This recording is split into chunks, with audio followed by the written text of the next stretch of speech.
Bien, vamos a revisar brevemente una cuestión que es muy relevante para todo abogado que trabaje en materia de sistema proteccional en Chile, que es la oferta programática Sename, ¿no?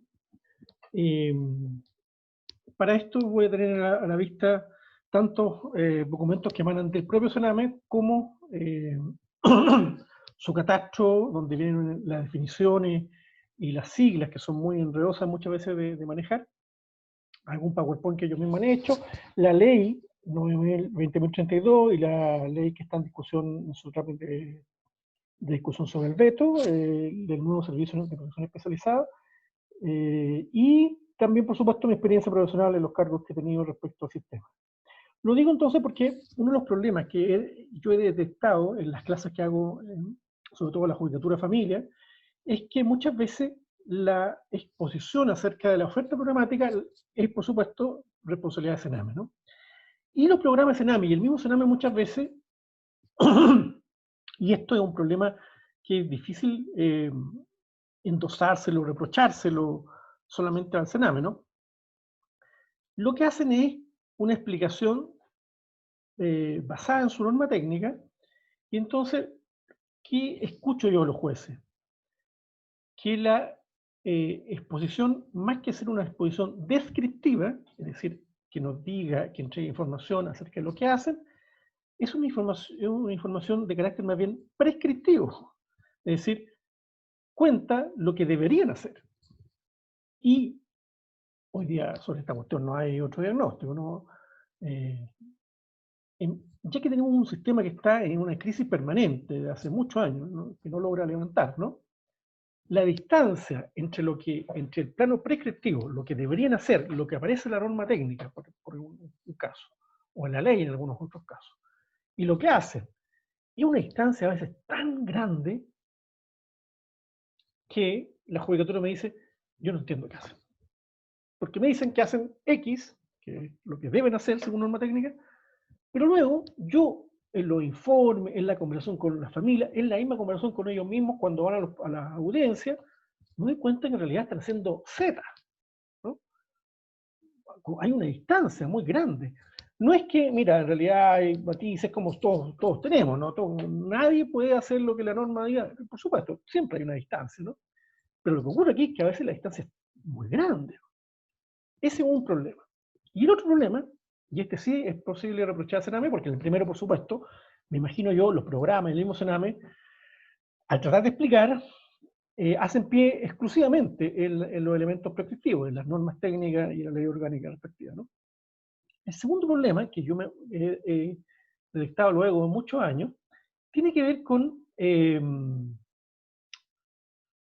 ciertos problemas ya de la norma técnica, que vamos a ver a continuación, sobre todo en alguna línea de trabajo. Hay una o dos líneas, y también ocurre un poco a veces en el sistema residencial, donde la identificación del problema que se hace en el problema a abordar, estoy ocupando la expresión técnica, ¿no? Se hace a partir de una descripción de un sujeto de intervención y unas ciertas características. Ese sujeto de intervención y esa característica que debe poseer su problemática, el tipo de vulneración que está a la base, no siempre es claro. Y entonces, un segundo problema que es muy frecuente, tanto en Santiago como en regiones, es que el tribunal detecta y clasifica, y por lo tanto dice, tiene que ir a este tipo de programa, y el programa, una vez que recibe, dice, no, ese niño no es sujeto de intervención mía. Ese niño en realidad es de un programa que es o más o menos complejo o más complejo. Y por lo tanto hay una discusión sobre el sujeto de intervención. Esto fue muy claro hace ya unos 4 años atrás, en que incluso hubo una reunión en Santiago con judicaturas del tema proteccional y programas de Sename. No estaba Sename, los programas de Sename. Y los programas querían, de alguna manera, que se le enviase con mayor precisión. Pero contrastado y preguntado a algunos de ellos respecto a algunas cuestiones muy concretas, ¿qué pasaba si una mamá le pegaba un par de palmazos? ¿Dónde tenía que ir? La respuesta de los programas era diversa. Y eso provocaba por supuesto, la cuestión de los jueces de decir, mire, pero entonces ustedes no tienen claro, entre ustedes, ¿por qué? ¿A qué vienen acá, en el fondo? U otra pregunta, bueno, ¿qué pasa si la mamá Además de eso tiene un problema de consumo de droga y alcohol. ¿Qué es lo que tengo que hacer? Y la respuesta era absolutamente variada entre los programas que habían ido a producir, a intentar obtener mayor claridad en las derivaciones.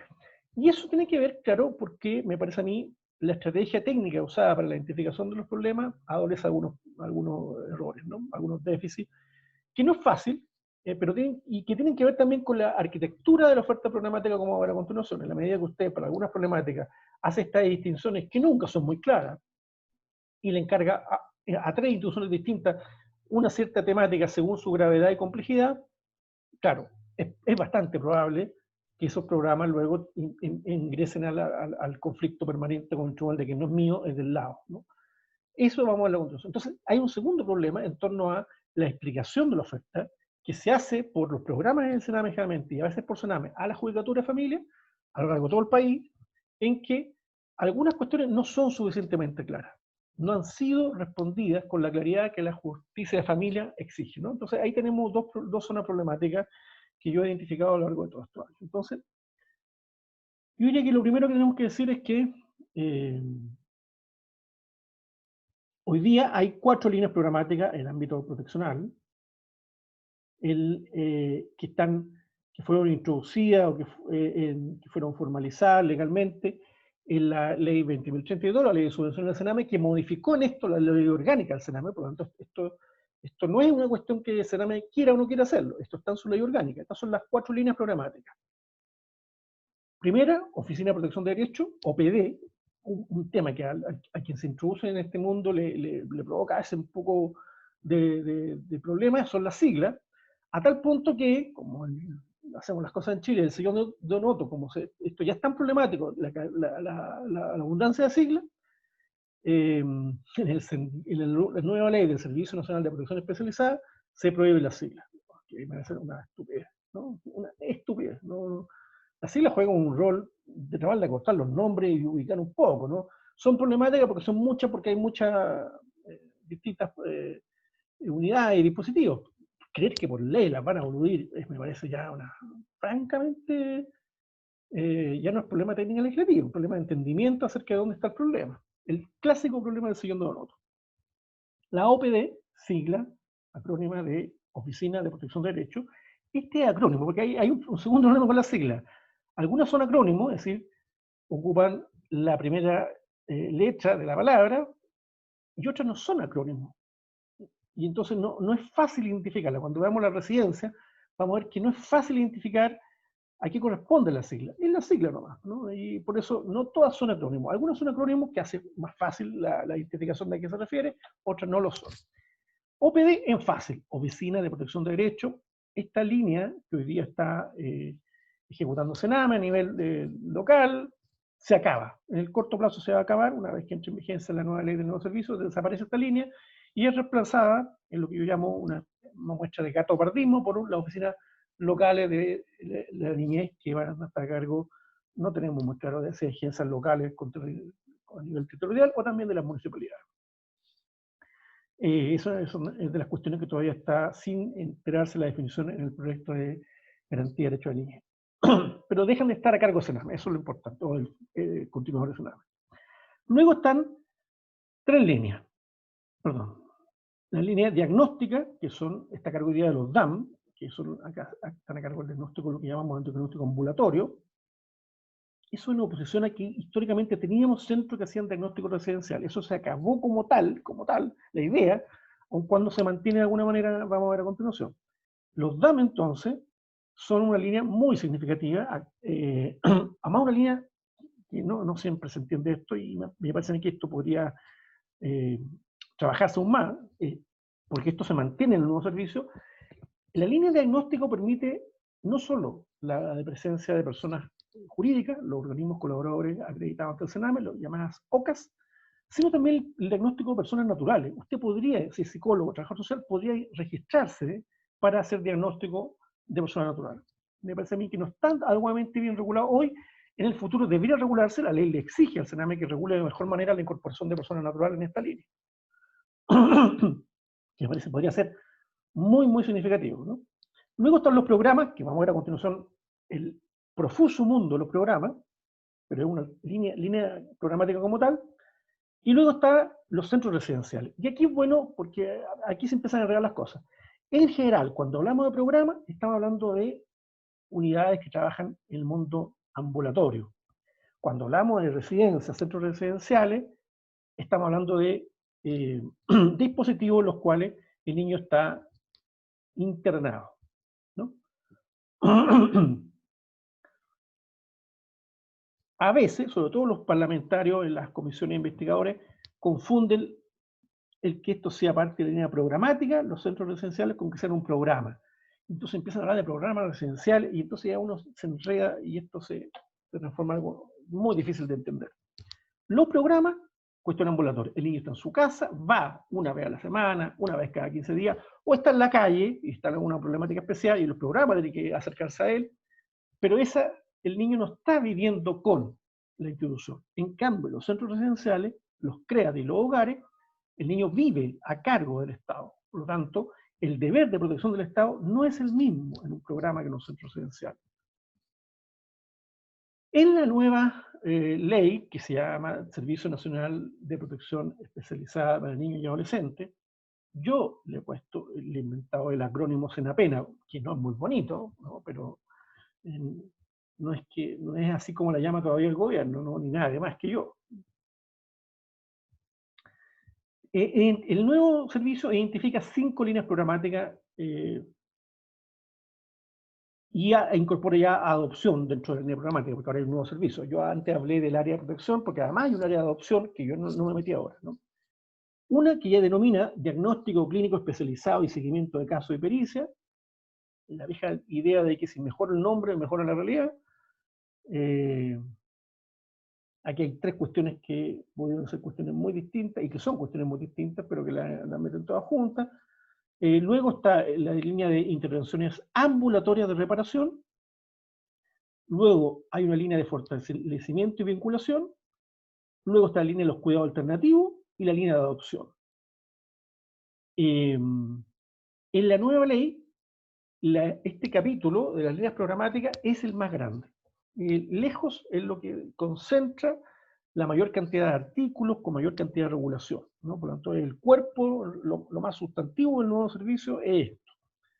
Y como ya he comentado en otro lugar, ¿no? Me parece que quedó todo muy mal construido, ¿no? Muy desarmado, no es muy claro por qué hay algunas nuevas líneas, todavía no es muy claro cómo va a funcionar. Hay alusiones en esta, sobre todo en diagnóstico, a las líneas, a las nuevas oficinas locales de niñez, que todavía no existen, entonces es muy raro que un cuerpo legal alude a otro que todavía no existe y que una de esas, ojalá que no ocurra, puede que nunca exista más encima. Entonces eso, a nivel de técnica legislativa, es un grave error. En Chile nos ha pasado muchas veces y en infancia ha ocurrido que hay referencia a cuestiones que alguna vez van a producirse, que nunca se producen. Pasan 100 años y no tenemos esos establecimientos especiales que iban a existir supuestamente en la mentalidad del legislador de principios del siglo XX, donde iban a estar los menores condenados de edad. Nunca existieron. Entonces, pero como la ley aparecen, el sistema está construido de cierta manera. Aquí el sistema se construye, la línea diagnóstica, aludiendo a una institución que hoy día no existe todavía legalmente. Eso es muy complejo. Bueno, entonces vamos a ver que algunas de estas cuestiones probablemente se van a mantener. SENAME me ha anunciado que hay una reforma y una revisión de la oferta programática, pero nada de eso va muy avanzado, ¿no? Hay un estudio que hizo la Católica, el equipo de la Carolina Broppelman, y que repite más o menos lo que todos sabemos.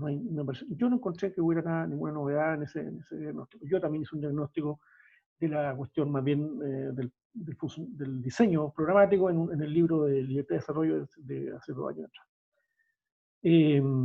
Y donde, por supuesto, hay mucho más adelantado en la línea de cuidado alternativo. Aquí sí que yo diría que es donde estuvo el foco del trabajo de la gestión de la directora Tonda, y indudablemente fue exitosa en varias cuestiones, ¿no? Para hablar de oferta programática tenemos que primero aludir a un instrumento que tiene un rol muy importante, que son las orientaciones técnicas de SENAME. Las orientaciones, por supuesto, lo pongo aquí como la definición que yo doy, ¿no? Son los documentos que contienen los lineamientos técnicos, que son básicamente un marco general de intervención, una definición de sujeto de intervención, una descripción de actuaciones a realizar, de características generales de la intervención en la respectiva línea. A veces incluso hay instrumentos a utilizar, y siempre también se alude a instrumentos de control de este trabajo. Sename, afortunadamente, el año pasado, como a esta misma época del año, abrió una página dentro de su página web, donde están todas las orientaciones programáticas del área de producción. Eso es notable. Hasta el año pasado no existía esto. Esto es de, por aquí decía la fecha, de abril, mayo del año 2019. Sename subió, ha ido mejorando, ha ido complementando las normas técnicas, y eso es una muy buena cosa, que hoy día uno pueda ir a una página y estén todas las normas actualizadas. Eso me parece, parece una tontera, pero hasta antes de esto había que bucear en la norma técnica Sename. Y esto es complejo, en especial porque hay veces, que vamos a ver a continuación, en que hay una licitación de una cierta línea, por ejemplo los DAM, que cambia la norma técnica. Pero esa licitación no es nacional, es en algunas regiones. Y entonces en algunas regiones pueden coexistir programas que tienen normas técnicas distintas. Uno porque son de la última licitación y otro porque son de la licitación pasada. Eso pasó con los DAM en algún minuto y ha pasado con otras líneas programáticas, en la cual las nuevas licitaciones actualizan norma técnica, y entonces un consejero técnico, pero cualquier persona le puede ocurrir, pero un consejero técnico, sobre todo porque les toca trabajar con esta cuestión, identificar cuál era la norma técnica aplicable a ese programa, era bien complejo. Tienen que saber ustedes cuándo se adjudicó la licitación, antes o después del cambio. Entonces es un desastre. Hoy día, por lo menos, esto se facilita de mejor manera con esta cuestión. Me llama la atención, en todo caso, ahora que yo he revisado varias veces para el libro del Libertad de Desarrollo, revisé todas las normas técnicas. Yo creo que debemos ser 10 personas los que hemos revisado todas las normas técnicas del Sename alguna vez, ¿no? Yo ya las leí, la gran mayoría cuando estuve en Sename también, por supuesto, y he contribuido solamente con alguna línea a algunas de las que están, pero me parece a mí que es muy complicado, que hay muchas que son muy antiguas todavía, que no se han actualizado suficientemente. Tenemos un problema normativo con toda esta profusa normas técnicas. Yo le digo en algún artículo que está por aparecer, es un problema que además se complejiza con una jurisprudencia reciente de la Corte Suprema, y el problema es que, en virtud de lo que todos los abogados sabemos, el principio de jerarquía normativa, por el cual la Constitución está en lo más alto, ¿no? y el fallo judicial en lo más bajo, en la pirámide de Kelsen del sistema jurídico, ¿no? De los elementos jurídicos, hay una supremacía de la Constitución sobre las leyes, sobre los reglamentos, y las orientaciones técnicas no están bien ubicadas, insertas en el ordenamiento público chileno. Son un documento que no está... miren, aquí les voy a mostrar una norma técnica.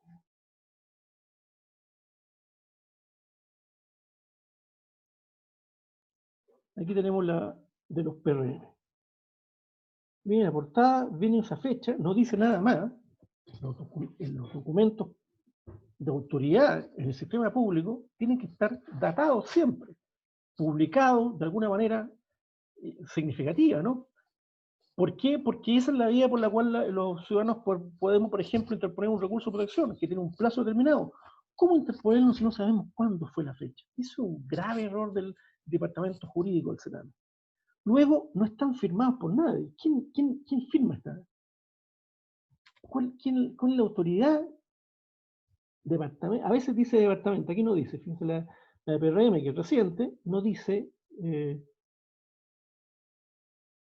Hay otros que dicen abajito en la portada, Departamento de Protección de Derechos del Senado. Eso es mucha gente. El jefe del departamento, las nuevas residencias creo que le firma el jefe del nuevo departamento y pone además el equipo que las diseñó. Por las personas. En el mundo público, lo que importa son los cargos, aunque parezca un exceso de formalismo, porque justamente, según el rango, es la posible vía de impugnación o de revisión de algún documento, ¿no? Si un rango es un rango muy alto, tendré que ir sobre el superior jerárquico. Nada de eso aparece suficientemente claro en estos documentos de las normas. Entonces tenemos un problema de fragilidad, de cierta fragilidad de esta normativa, y además, esto es en comparación con el mundo de justicia juvenil. En justicia juvenil, en el reglamento de la ley 2184, incorporamos una regla que exige que toda la normativa técnica, no solamente las técnicas, sino más las financieras, estén incorporadas y hechas públicas vía resolución exenta del director nacional, de modo tal de evitar toda esta cuestión, y por eso incorporarla al derecho público chileno. Deberán ser anuales, no ocurrió así, hay norma técnica que es de 2011, que sigue vigente, la de los centros cerrados, por ejemplo, pero por lo menos quedaron incorporadas al sistema público, ¿no? Son resoluciones exentas del director nacional. Eso no ocurre acá. Acá hay una suerte de limbo, de incertidumbre, de vaguedad acerca del estatus jurídico de esta normativa, que es muy relevante. Y esto se ve complejizado, decía recién, porque un fallo de 2019, 2018 de la Corte Suprema, no recuerdo bien el nombre, están en un paper que luego voy a conocer cuando salga público, ¿no? Discurre por la lógica de que las cosas, dice la Suprema, las cosas son lo que son, no lo que se ve, un viejo aforismo jurídico, las cosas son lo que son, no lo que se dice que son, ¿no? Y entonces dice, aunque usted le haya puesto circular, si lo que estaba haciendo era regular con carácter general, eso es un reglamento. Y por lo tanto, la Corte le ordena a la autoridad que dio esa circular que la anule y que dicte el acto administrativo que corresponde. Por supuesto que todas las orientaciones técnicas se caen con esa aplicación de la Suprema, porque eso son todas de carácter general, todas deben ser incorporadas vía un reglamento que hoy día no existe, y por lo tanto me parece a mí que si uno aplicase ese criterio actual de la jurisprudencia de la Corte Suprema, se caen todas las normas técnicas, todas. No hay ninguna que se salve. Pero claro, me parece a mí que puede ser razonable esperar que se dicte la nueva ley, los nuevos reglamentos, y que ahí se solucione esta cuestión. De no solucionarse ahí, me parece a mí que va a haber que pedirle, va a haber que exigir pronunciamientos formales a las autoridades judiciales respecto de esta cuestión. Bien, dicho eso, las orientaciones técnicas, además yo he formulado quejas en este sentido, son construidas por un equipo muy reducido del Departamento de Protección de Derechos Sename, que con la mejor de las intenciones, e incluso a veces recogiendo opiniones de mesas de trabajo que hacen para estas cuestiones en todo el país, y a veces algunos estudios también, me parece a mí que no es la mejor técnica de construcción de normativa técnica. Yo tengo muy presente siempre cómo trabaja el mensal en sus cuestiones. Yo creo que hay otras fórmulas que pueden ser más idóneas y que pueden fortalecer la calidad de estas normas técnicas. Y además de que, siguiendo la práctica que tiene, por ejemplo, a este nivel, al nivel de entregar directrices técnicas, en este mismo mundo, el mundo de la intervención, la APA, la Asociación de Psiquiatras Americanos, la Asociación de Psicólogos Americanos, a esa quiero decir, las dos se llaman igual, APA. El psicólogo americano, la APA, las directrices siempre tienen una fecha de vencimiento. Dice, mira, estas directrices van a estar vigentes hasta 5 años después, y ahí hay que revisarlas. Eso a mí me parece muy importante.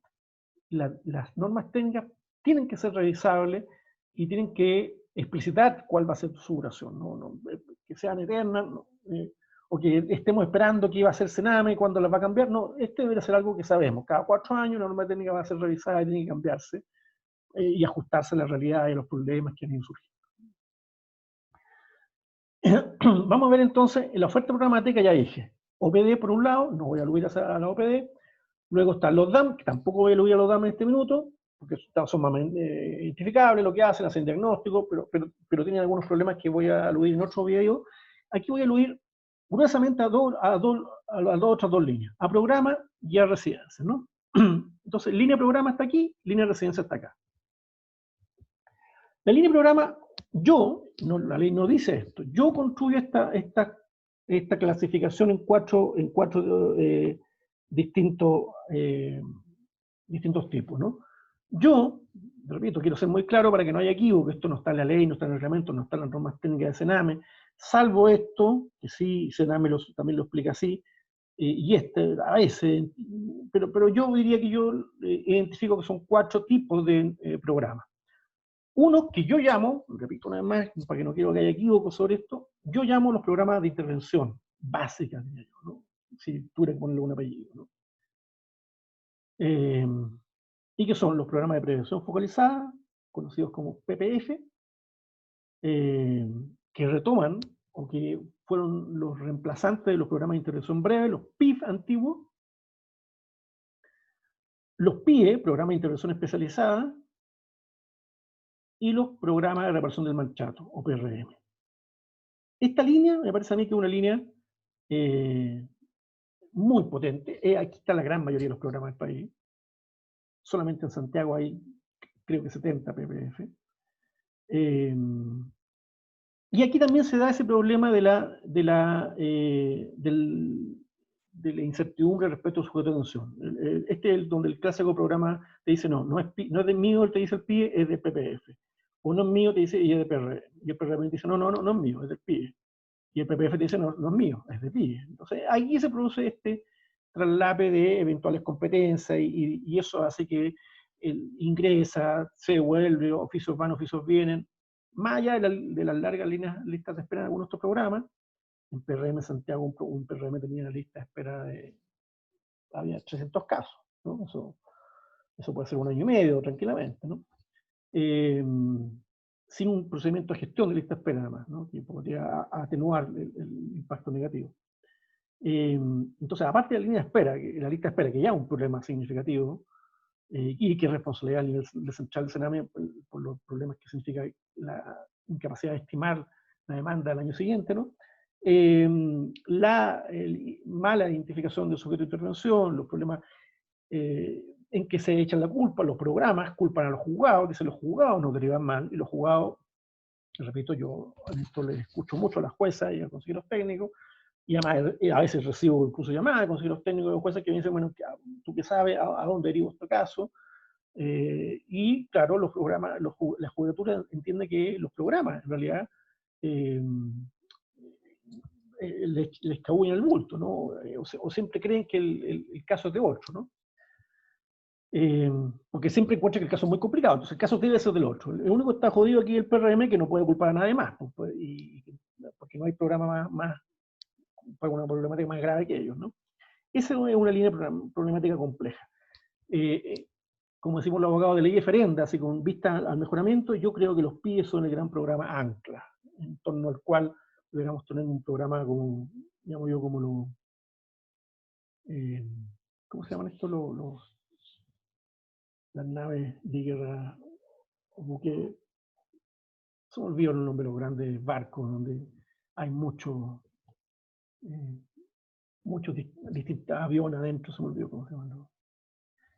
Ese es el lugar que tienen los PIE, creo yo, que en una futura reforma del sistema, que se hagan cargo de muchos programas. Luego está un circuito, el circuito 24 horas, que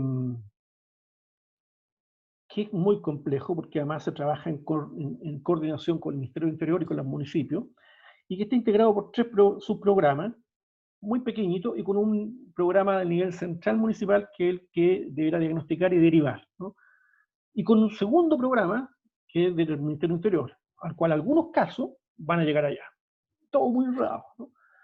Esto es el programa 24 horas, que tiene un PIE 24 horas, que es distinto al PIE tradicional, aun cuando entiendo que se han ido unificando las normas técnicas, pero este es un programa distinto. El PDC, que es el programa que ve los temas de droga, consumo problemático de droga y alcohol, y el PDE, que ve los temas de reinserción educativa, ¿no? Ese es el circuito 24 horas. Yo creo que hay que abolirlo, tener un gran programa 24 horas y ser mucho más claro en cuáles de estos casos pueden llegar al sistema de terapia familiar multisistémica, que se le suele llamar por la sigla en inglés, MST, que está a cargo del Ministerio del Interior, un programa que el gobierno de Chile compró al equipo norteamericano a cargo de este programa. Luego están los programas especializados que se denominan, ¿no? Que diríamos que son 5 básicamente, ¿no? Todos tienen algún nivel de especialización, esto se les llama especializado, pero por supuesto que cada uno se especializa acá, ¿no? No estoy dando muchas luces acerca que aquí no dije especialmente, pero aquí el PRM es básicamente abuso grave o maltrato grave, ¿no? PIE y PPF son desajustes menores que eso, y ahí viene la pelea sobre qué tan menores o qué tan poco cronificados, reiterados tienen que ser para que sean competencia uno u otro, ¿no? Acá estamos con ingreso al sistema policial, básicamente, el listado 24 horas, el listado de los niños que han sido menores de 14 años que han sido detenidos, y que se le envía entonces a las municipalidades para que ellos generen algún tipo de programa de ingreso a este programa de atención, de diagnóstico, de derivación, ¿no? Entonces aquí estamos en la línea de los desajustes conductuales, ¿no? Aquí estamos entonces en la línea de las problemáticas especializadas. Este es un programa que son muy poquitos en el país todavía, los pasos para agresores sexuales, chicos que han agredido a otros. en Infajú hemos tenido a dos hermanos y uno había sido agresor del otro, ¿no? Y estaba yendo un PAS, ¿no? Pero dejó de ir un PAS. ¿Y por qué dejó de ir al PAS? Porque en 8 meses le habían cambiado 3 veces al psicólogo. Entonces dijo, en un momento le dijo a la psicóloga, ya no puedo contar 3 veces, una cuarta vez la historia. Entonces, ahí tenemos un caso en el cual eso muestra el fracaso del PAS, no del chico, ¿no? Y además, una problemática que es tremendamente compleja. Un agresor sexual es una problemática muy, muy complicada. Si más encima fue un agresor sexual de su hermano, aún más complicado. El hermano estaba internado en la misma residencia. O sea, todo muy enredado. ¿Y qué tenemos? Un programa que cambia. Hace nada, no hace nada, ¿no? Los PEC, que son los programas de calle, ¿no? Para niños que son de calle, tenemos casos, es el único que tenemos hoy día en Infajú de esta modalidad, una modalidad más clásica, con muchos problemas, además porque la problemática ha mutado mucho, el niño de calle hoy día no, el niño de calle de los años 80. Luego está el programa para niños y niñas en explotación sexual comercial infantil, ¿no? Una problemática que a veces se superpone con PEG o que se superpone con algunos de estos de acá o con algunos de estos de acá, y que debiera dar una respuesta de mayor calidad todavía, ¿no? Bueno, vamos a ver, esto surgió con el caso Spinner, ¿no? La Sol debe recordar cómo fue la emergencia, porque ella le tocó algunas veces tomar esa causa. No hay muchas buenas luces que esté funcionando bien esta cuestión. Los PAD, que son los programas para chicos con algún nivel de discapacidad, y los PRJ, que son los programas de representación jurídica. Y luego está la línea de cuidado alternativo, ¿no? Así se va a denominar la nueva línea programática. Yo le domino hoy día cuidado alternativo, algo que se llama, lo tiene, así lo conceptualiza, pero no lo explicita de esa manera en el catastro, en otros documentos. Primero, el programa de familia acogida de administración directa, que como estamos viendo es bien complejo de trabajar con ellos. Supuestamente iban a dar respuesta a una problemática que era muy urgente, que los FAE tradicionales no estaban respondiendo, sobre todo dirigido a los más chiquititos. El FAE de administración directa está dirigido a 0-3 años, y no ha sido la respuesta, ¿no? Luego está el FAE especializado, el FAE, familia acogida especializado, y lo que se llama el FAE Pro. Hoy día se está terminando y están pasando todos el FAE con el estándar de FAE Pro, pero hace unos 3 años atrás lo que ocurría es que, o 4 puede ser, el FAE Pro pagaba un poco más, mejoraba el pago porque exigía algunas otras tareas también, y eso elevaba y mejoraba la cuestión. Entiendo hoy día que entonces la lógica ha sido que todos tengan ese sueldo, ese nivel de ingresos, pero de pago por caso, pero que se llamen solamente FAE, ¿no? Entonces yo creo que están acabándose los FAE Pro, solamente FAE. Y luego están los PER, que no es un programa que exista como tal solo. El PER es un programa que existe, que llamamos adosado a una residencia, y fue lo que denominamos en el 2000 en mi gestión el plan B, ¿no? Ya que no iba a haber aumento de residencia, que se produjo recién el año pasado, imagínense, 10 años después, 9 años después. Lo que íbamos a hacer es que íbamos a inventar un programa de intervención con los mismos niños que están internados, de modo tal de que esa intervención fuera pagada y ahí hubiera recursos para hacer la intervención. Entonces, los PER no son un programa como los demás que trabajan aparte, sino que trabajan adosados en una residencia. Es un programa adosado porque conceptualmente está adosado, pero por supuesto hay gente que está en la residencia, ¿no? Esos son dos programas. Si se fijan, aquí ya se pierde la idea de que son acrónimos algunos de ellos. Este sí, pero ya no todos son acrónimos, ¿no? Y luego en la línea de residencias, que es donde es muy complicado porque hay muchas subclasificaciones, la gran clasificación es la administración indirecta y la residencia. La administración directa históricamente eran los CREA, ¿no? Que es acrónimo de Centro Residencial Especializado de Administración Directa. Y que jurídicamente no se llaman así, se llaman Centro de Tránsito de Distribución, así lo denomina la ley de menores todavía, y eso jurídicamente tenemos que recordarlo, ¿no? Es un CTD, aunque a ese nombre no le guste. Esa es la fórmula, el nombre, la naturaleza jurídica. Yo accedí al cambio, lamentablemente, creo yo, porque ese cambio me parece que no fue bueno, ¿no? Cambiar el nombre, como pasan todas las cosas, da la impresión de que hubo un cambio y no había habido ningún cambio, ¿no? Están a la baja, se están cerrando residencias, se cerró ya Playanza, se cerró en Alvarino, se debería cerrar pudo volver en algún minuto cuando termine la pandemia, se cerró también Nuevo Amanecer en Concepción y alguna más parece que se va a cerrar en Concepción. Vamos al cierre de los CREA a nivel país, se cerró Arica, entiendo también, parece que Arica fue el último, 2014-2015, y y nació con problemas, al mes se habían enfocado a todos los niños, habían roto, fue un desastre, muy mal pensado todo. Los CREA entonces van a la baja. Probablemente va a haber que mantener, quizá, ojalá se mantenga la estructura, pero va a haber que reconfigurarlo. Y Sename lo que está haciendo hoy día entonces es tener residencia familiar. Y esa es la lógica, tiene algún tipo de residencia familiar, está haciendo algunas distinciones a nivel de norma técnica que son observables aquí en el listado que tenemos, les decía, hay residencia familiar de adolescencia temprana, porque claro, la lógica es apuntar a adolescentes, no a niños, residencia familiar para adolescentes, esa adolescencia temprana sería, me imagino yo, 9, 11 años, y esto supuestamente serían 12 años.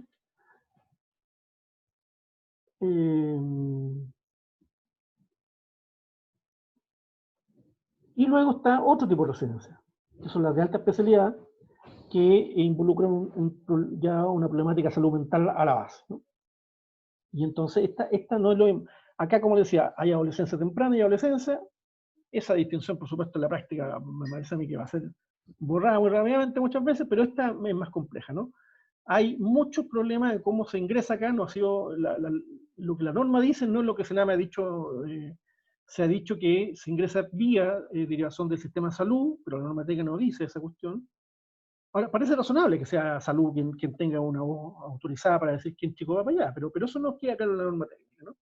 Y luego están las residencias, que son administradas por los organismos colaboradores acreditados, eh, y que tienen una serie de categorías distintas. Yo diría que las más distinguibles, las fácilmente distinguibles, son las que tienen que ver primero con discapacidad. Hay tres de este tipo, la RDD, RDG y RADPER.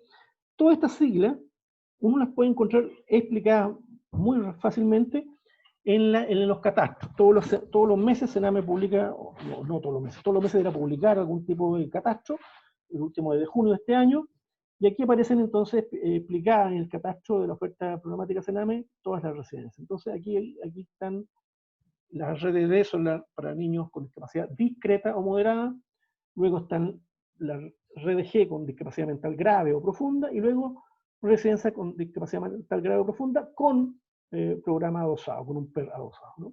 Que es la RADPER. Y la otra que es identificable también es la residencia para adolescentes. No, me parece que no fue. Para madre adolescente. Aquí está. Y para madre adolescente con programa especializado adosados. Son estas acá. RMA-PER y RPA. Más encima raro, porque una debería tener la misma sigla, pero así es la vida, ¿no? Estas son las de discapacidad, estas son las de madre adolescente. Y luego están las otras residencias clásicas que son lactantes y lactantes con PER, primera infancia, chiquitito en el fondo, y luego residencia para mayores. Algunos más mayores que otros, estos son los más mayorcitos, más adolescentes, y estos en general más de 6 años mayores, y con PER adosado, ¿no? Es el conjunto de oferta residencial entonces en Sename que repito, tiene un sujeto de atención vinculado a la edad, o a la calidad, o a la problemática a la base, pero también, como ocurre en el país, salvo estos, yo diría salvo estos 5, el tema acá es las vacantes. Como no hay cupo, o hay muy poquitos cupos, el sujeto de atención se termina desdibujando. Eso hizo que, por ejemplo, Padre Semería, que es el lugar con el que más hemos trabajado nosotros empezamos en el 2018, a fin del 2017 llevaron un recurso de protección y que lo ganaron en la Suprema porque le habían enviado a un chico que en realidad tenía una problemática de salud mental muy compleja, para la cual, como ustedes se dan cuenta, no hay acá una respuesta en el sistema de la OCAS. Ahora se me está sacando esto, pero no había nada especializado, y entonces le hacía al Sename soportar ese peso, ¿no? Eso es lo mismo que pasó a fin del año pasado con otro recurso de protección interpuesto esta vez desde este mundo, desde el mundo de la discapacidad mental, por el pequeño Cotolengo de Rancagua, contra la resolución de la jueza de familia de Linares, que le ingresó un niño allá a Rancagua, más encima sacándolo de su contexto familiar y local, y de nuevamente un niño con problemática de salud mental que no tenía que ver con discapacidad, sino que con esquizofrenia, ¿no? Y eso significa un chico que era muy agresivo, que estaba poniendo incluso en riesgo la vida de los niños, y la Suprema ordenó que ese niño saliera de su hogar y Sename diera una respuesta, Sename y MinSal dieron una respuesta adecuada a la problemática de ese niño. En febrero o marzo de este año, en un reportaje de La Tercera, que conversamos con Juan Manuel Ojea, hicimos público que llevábamos 2 meses y el fallo no se había cumplido. No he seguido el caso, pero pero era complejo eso. Ahora, lo relevante de ese caso era que la Suprema se había metido, la Suprema había cogido el tema de que la intervención del niño tenía que ser dada por MinSal y por Sename. Era un muy buen fallo en ese sentido. Eso con la oferta programática entonces, tanto en ambulatorio como en residencial. Espero que les resulte de utilidad.